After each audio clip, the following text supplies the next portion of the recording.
जय जय श्री सीताराम। बहुत गही थोड़ी रही, नारायण अवचेत, काल चिड़ैया चुग रही, निश दिन आयु खेत।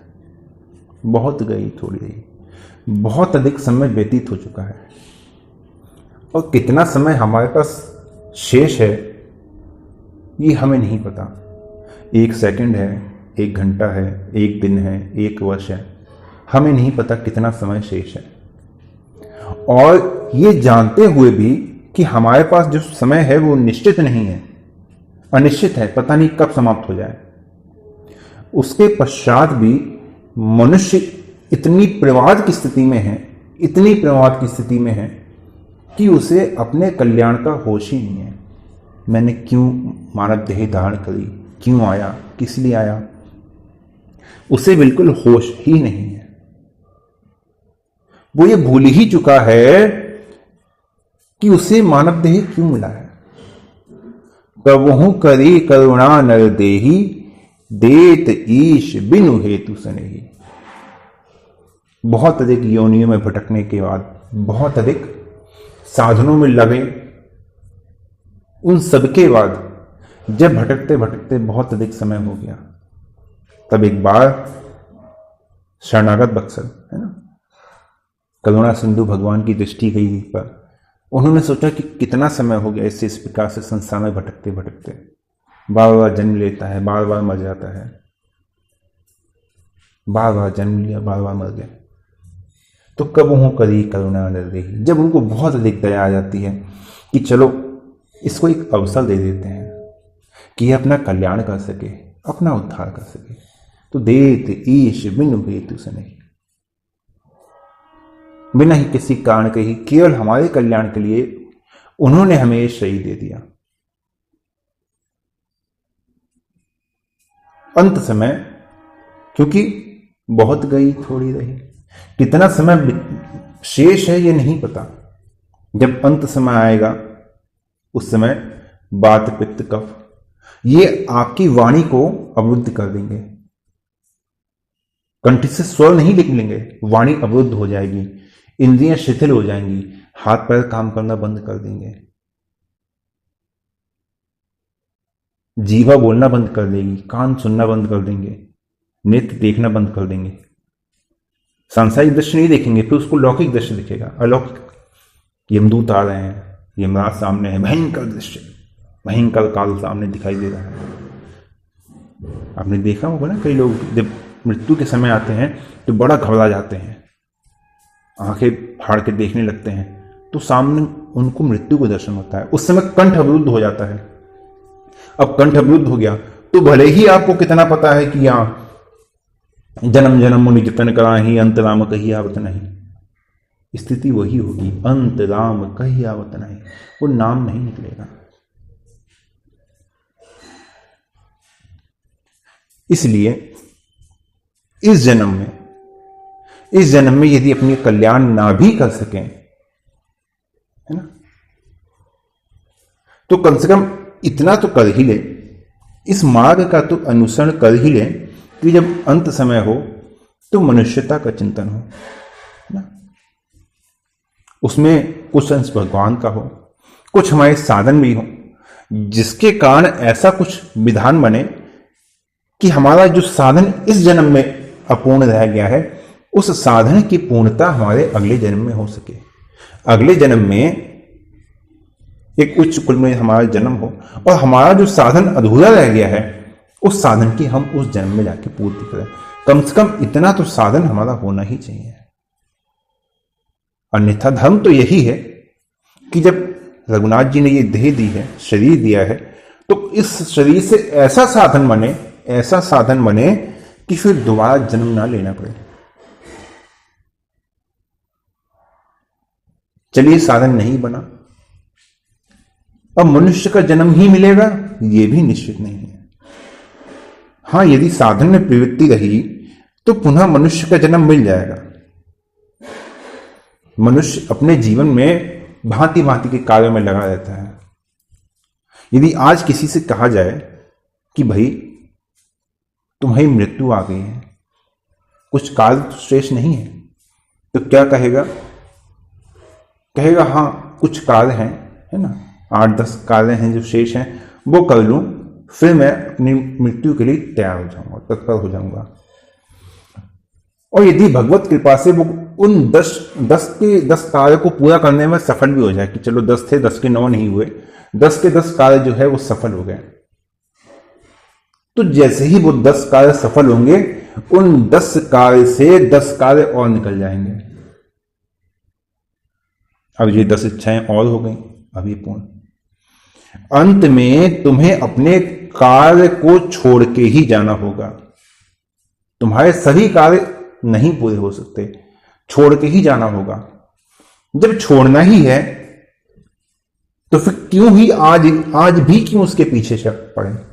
आज ही क्यों नहीं छोड़ दें उसे,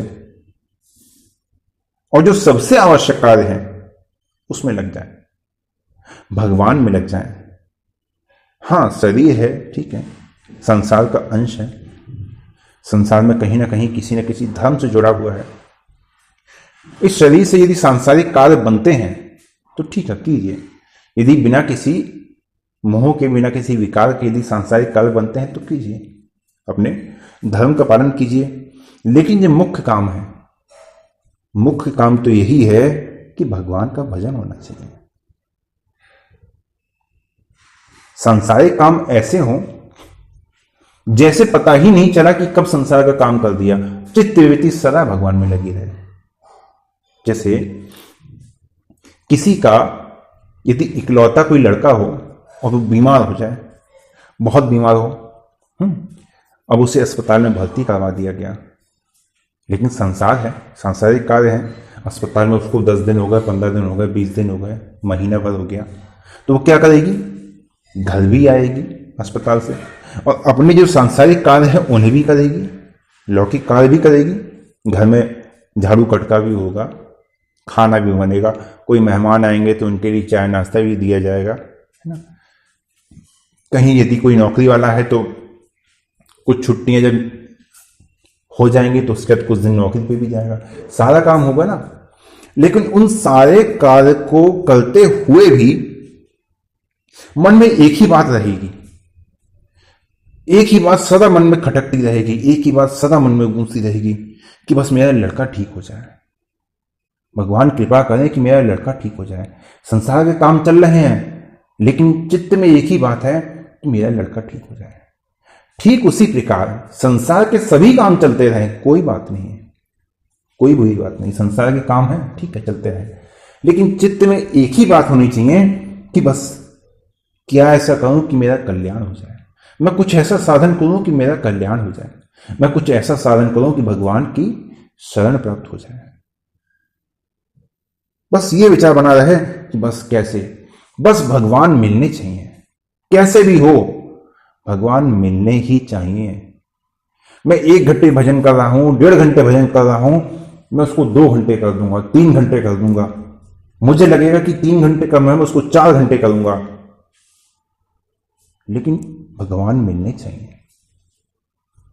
अगले जन्म की किसने देखी? इस जन्म का तो चलो पता है, होश है कि हाँ ये नाम है, ये भगवान की कृपा है, ये भगवान के नाम की महिमा है, ये सत्संग है, ये सब संत महात्मा है, सब हमारे सामने है, ये सब तो पता है ना।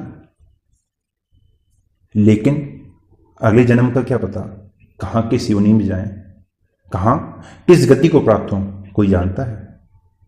कोई नहीं जानता। जो न तरे भवसागर नर समाज अस पाई, सो कृत निंदक मंदवती आत्महान गति जाई। जो गति एक आत्महत्या करने वालों को प्राप्त होती है, वही गति उसको भी प्राप्त होगी जो न तरे भवसागर नर समाज अस पाई, जो इस मानव शरीर को प्राप्त करके भी अपना कल्याण नहीं कर सकेगा।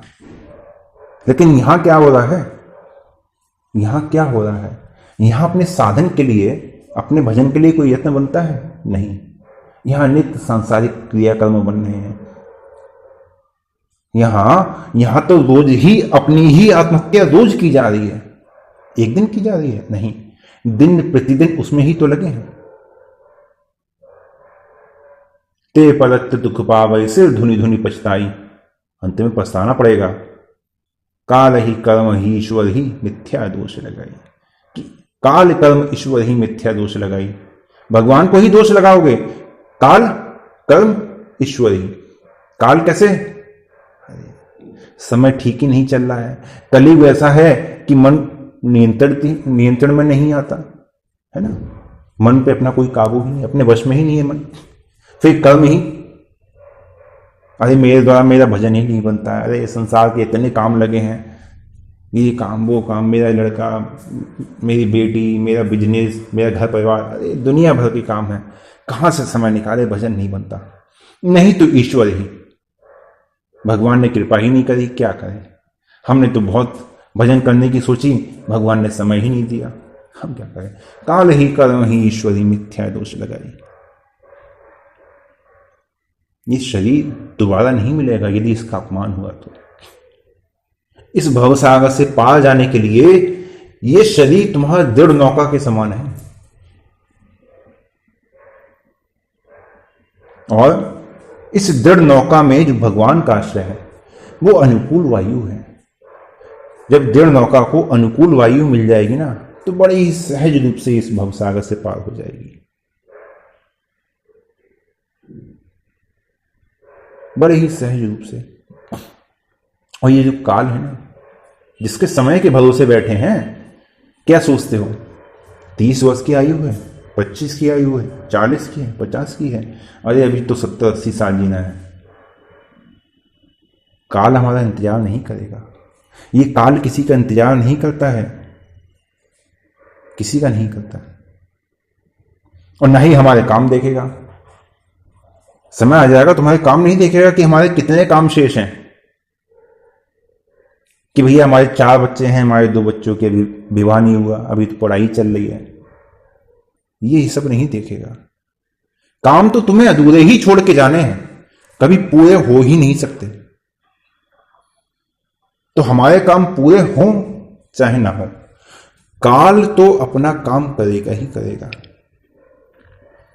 इसलिए हम जहां हैं, जैसे हैं, जिस स्थिति में हैं, जिस परिस्थिति में हैं, जिस मनोदशा में हैं, जिस वेश में हैं, जिस वर्ण में हैं, जिस आश्रम में हैं, जिस स्थान पर हैं, बस वहीं से उठो और वहीं से आज ही अभी भगवान की ओर चलना शुरू कर दो। यही तनिकर फल विषय न भाई। ये शरीर विषयों के भोगने के लिए नहीं मिला, तो फिर भोग क्यों है? भोग हैं जीवन निर्वाह के लिए। भोग भोगने के लिए नहीं है, भोग केवल जीवन के निर्वाह के लिए है कि शरीर मिला है, इस शरीर का निर्वाह कर सको, इस शरीर को आप रख सको अपने पास, जिससे कि तुम अपना कल्याण कर सको। लेकिन विषयों के लिए नहीं मिले। यही तन कर फल विषय न भाई। विषयों के भोगने के लिए नहीं मिले हैं। विषयों को भोग करने वाले, विषयों का सेवन करने वाले कभी सुखी नहीं हो सकते, कभी नहीं हो सकते। भला रेत को चाहे कोई कितना पेर ले, क्या रेत में से तेल निकल सकता है? निकल सकता है क्या? नहीं निकल सकता। जैसे मृग तृष्णा का जल होता है, उस जल से कभी किसी की प्यास बुझी है? उस जल से प्यास किसी की नहीं बुझी, वो प्यास बढ़ती ही जाती है। आप प्यासे हैं, आपने देखा 1 किलोमीटर दूर कुछ जल की लहर से दिखाई दे रही है सड़क पर, अच्छा वहां जल है वहां, बहुत प्यास भी लगी है, चलते हैं पीते हैं, है ना। प्यास लगी है, पानी मिलेगा, शांति मिलेगी। अब 1 किलोमीटर बाद पहुंचे, अरे यहाँ तो पानी ही नहीं है, लगता सूख गया। फिर आगे देखा तो 1 किलोमीटर आगे फिर पानी दिखाई दे रहा है ना। जल नहीं है, जल का भ्रम पता चल रहा है। फिर आगे बढ़े तो फिर क्या हुआ? फिर प्यास और बढ़ गई, क्योंकि अब तो 2 किलोमीटर चल गए ना। उसी प्रकार विषयों को भोगते हैं, लगता है कि अब सुख मिलेगा। विषयों को भोगते हैं, अब सुख मिल जाएगा। भोग लिया, सुख नहीं मिला, सुख की चाह और बढ़ने लगी। वो विषयों के भोग की आग जो है वो और बढ़ने लगी, और भोग लें और भोग लें। वो प्यास थी, वो प्यास और बढ़ने लगी। तो उसी प्रकार विषयों को भोगने से कभी तृप्ति नहीं हो सकती है। लेकिन ऐसी बुद्धि भ्रष्ट हो रखी है कि मोह के कारण हमने इसी को जीवन का उद्देश्य बना रखा है।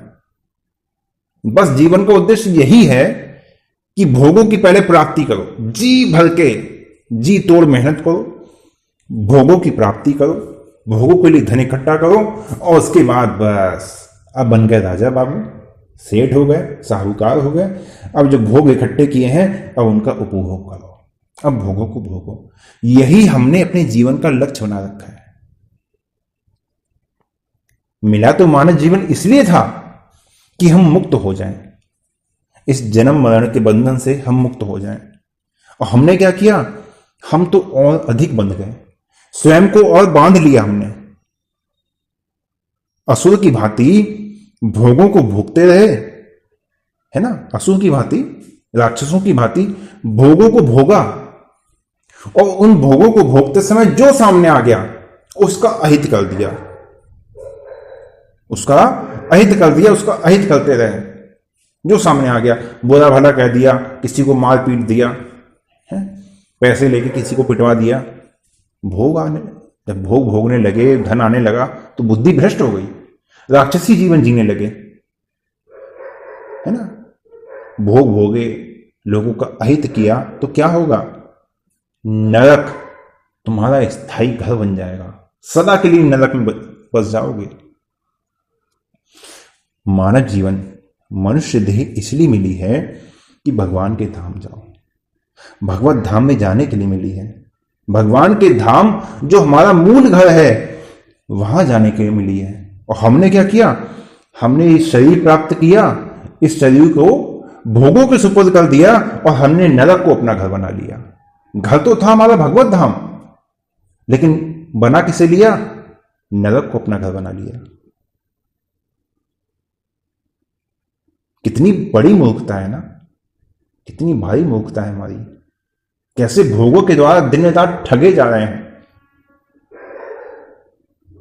कोई तन दुखी, कोई मन दुखी, कोई धन बिन रहत उदास, थोड़े थोड़े सब दुखी और सुखी राम को दास। जो राम जी का दास है वही सुखी है। जो भी भोग भोगने वाले हैं ना, सुखी कोई नहीं है। कोई गरीब आदमी है वो सोचे अरे रईस आदमी है, कितने बढ़िया ठाट से गाड़ी में बैठा हुआ, एसी चल रहा है, वीआईपी खाना आ रहा है, 500 रुपये प्लेट वाला, 1000 रुपये प्लेट वाला, बढ़िया चकाचक खा रहा है। ठीक है, उसको अपने शरीर का सुख है, उसको भोजन का भी सुख है, ठीक है। लेकिन कोई तन दुखी, कोई मन दुखी, क्या पता वो शरीर से दुखी हो, क्या पता वो मन से दुखी हो। सुखी कोई नहीं है। सुखी राम को दास, जो राम जी का दास हो गया वही सुखी है। दुख तो सभी भोग रहे हैं, कोई एक नहीं है दुख भोगने वाला। दुख तो भोगने वाले सब हैं। जो भोग भोग रहा है वो दुख ही भोग रहा है। फिर भले ही दुख का स्वरूप कुछ बदल जाए, मानसिक पीड़ा हो, शारीरिक पीड़ा हो, चाहे जैसी भी हो, दुख का स्वरूप बदल सकता है लेकिन दुख नहीं बदल सकता। भोगेगा तो दुख ही भोगेगा।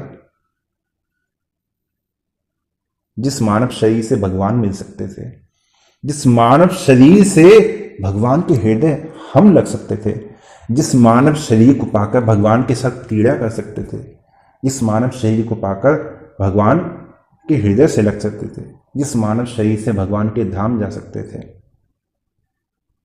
उस मानव शरीर को कहां खोया, तो विषयों की प्राप्ति में खोया। विषयों के लिए प्रयत्नशील बने रहे, वहां इस मानव देह को नष्ट कर दिया। ये तो बड़ी भारी मूर्खता हो गई हमसे। नर तन पाई विषय मन देही, पलटी सुधा ते शठ विष लही। मिला था भगवत धाम के लिए और क्या किया, दिन रात विषयों का सेवन किया। नर तन पाए विषय मन देही, विषयों में मन दे दिया कि खूब भोगो। लेकिन हुआ क्या, पलटी सुधा ते शठ विष लेही। दिन रात बस विषयों का ही सेवन किया। तो दिन रात विषयों का नहीं, तुमने दिन रात विष का सेवन किया है। और विष का सेवन करने वाले का क्या होता है, नाश ही होता है। तो जिस प्रकार विष का सेवन करने वाले का नाश होता है, उसी प्रकार विषयों का सेवन करने का वाले का भी नाश ही होगा, कोई बचा नहीं सकता उसको, नाश होगा ही होगा। जैसे लड्डू हो, बड़ा सुंदर हो बाहर से, लेकिन उसमें विष मिला हो, तो पहले तो बड़ा स्वाद आएगा, अरे बड़ा मीठा लड्डू है, बड़ा आनंद आ रहा है, कितने सुंदर लड्डू हैं, लाओ एक खा लिया, एक और लाओ, एक खा लिया, एक और लाओ। तो विष मिले लड्डू में चाहे स्वाद कितना भी मीठा ही क्यों ना है, लेकिन अंत में तो वो तुम्हारा नाश ही करेगा। उसी प्रकार ये सांसारिक भोग है, उसी प्रकार ये वैभव है, ये विलास है, ये भोग की जितनी सामग्रियां हैं, जितनी माया ने इकट्ठी कर रखी हैं, सब तुम्हारे भोग के लिए हैं। भोगों के तो लगेगा वाह कितना सुंदर लड्डू है, वाह कितना मीठा है, कितना आनंद आ रहा है, लेकिन वही विष मिला लड्डू है जिसको खाके तुम सुखी अनुभव कर रहे हो, लेकिन अंत में जैसे उस विष को खाकर मृत्यु को ही प्राप्त होना है, नाश ही होगा, उसी प्रकार इन विषयों को पाकर भी एक दिन तुम्हारा नाश ही होगा, कोई तुम्हें बचा नहीं सकता। भोगों में फंसकर, भोगों में लगकर मनुष्य निश्चित है, निश्चित है, निश्चित है कि नरक को ही जाएगा, इसमें तनिक भी संदेह नहीं है, नहीं, बिल्कुल संदेह नहीं है।